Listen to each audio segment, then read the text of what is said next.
Hello guys! Nag-prepare ako ng pagkain guys. Ang ulam namin, ayan. Boneless na bangos. Ayan.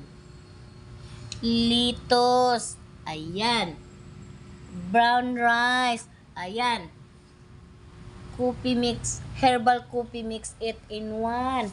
Ang kain ni Mr. na diabetes. Oh, yan. Yan yung mga may diabetes. Yan yung ipapakain. Pinainom ko siya ng 8-in-1 guys kasi hindi naman siya kumakain ng rice, tinapay, mga sweeten. Ito lang yung 8-in-1 pinainom ko.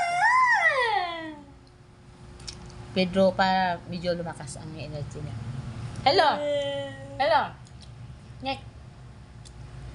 Kain muna kami baby ha. Wait lang ha ikaw. Sige. Bye bye guys.